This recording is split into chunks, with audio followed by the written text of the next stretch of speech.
नमस्कार बच्चों, कैसे हैं आप लोग। उम्मीद है आप लोग अच्छे से होंगे। आप लोगों की राष्ट्रीय आय संविदा छात्रवृत्ति परीक्षा की तैयारी अच्छे से चल रही होगी। तो चलिए शुरू करते हैं। हम आपको क्लास 8 विज्ञान के कुछ महत्वपूर्ण प्रश्नों को डिस्कस करते हैं। पहला प्रश्न है, लैक्टोबैसिलस नामक जीवाणु किसमें पाया जाता है। ऑप्शन है नींबू में, तेल में, दही में, सब्जी में।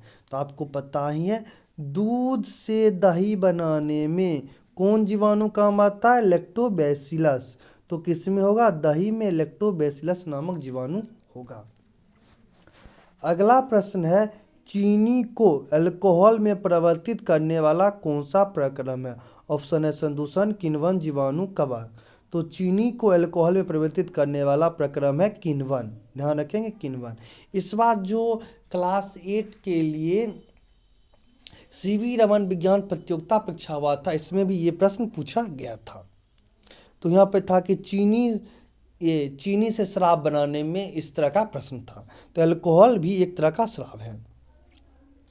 अगला प्रश्न है, मलेरिया रोग का कारण क्या है। ऑप्शन है विषाणु, जीवाणु, प्रोटोजोआ, शैवाल।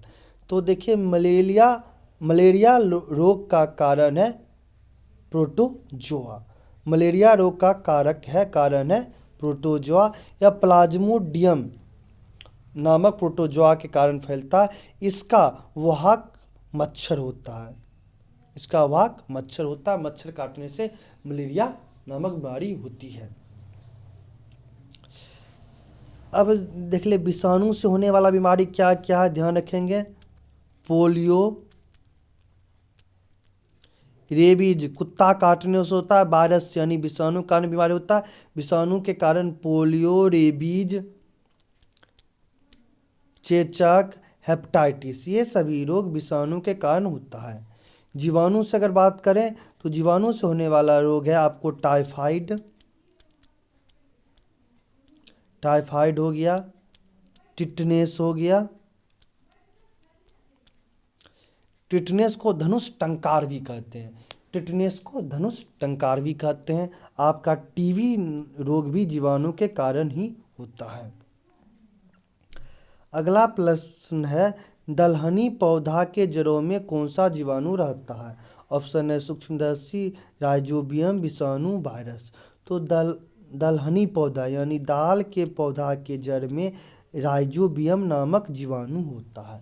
यह क्या करता है, वायुमंडल से नाइट्रोजन लेकर, नाइट्रोजन यौगिक बनाकर पौधों को नाइट्रोजन प्रदान करता है। ठीक।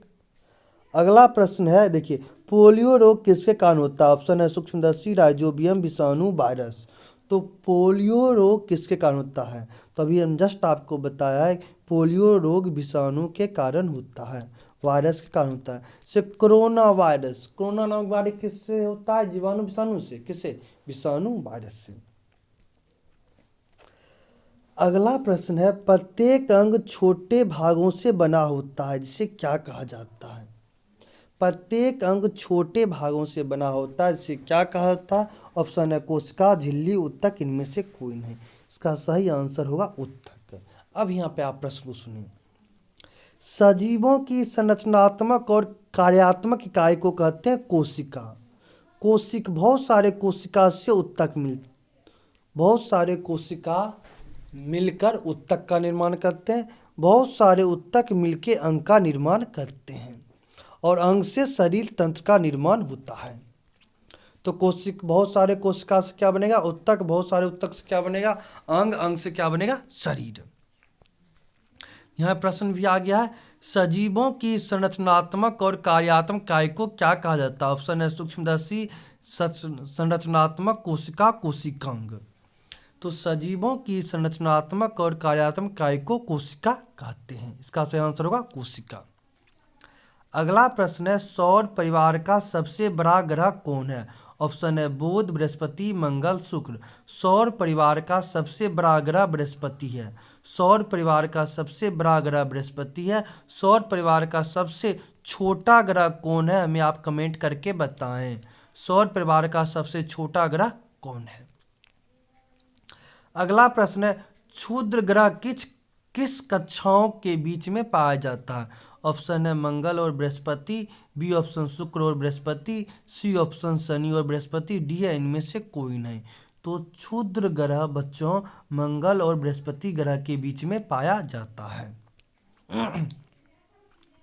अगला प्रश्न है ध्वनि किससे उत्पन्न होती है? ऑप्शन है ध्वनि या आवृत्ति, कंपन, शोर। तो ध्वनि उत्पन्न होने का कारण दोस्तों कंपन है। क्या है? कंपन। तो उम्मीद है आपको ये वीडियो पसंद आई होगी। तो आज के लिए इतना ही, फिर मिलते हैं अगले वीडियो में, तब तक के लिए नमस्कार।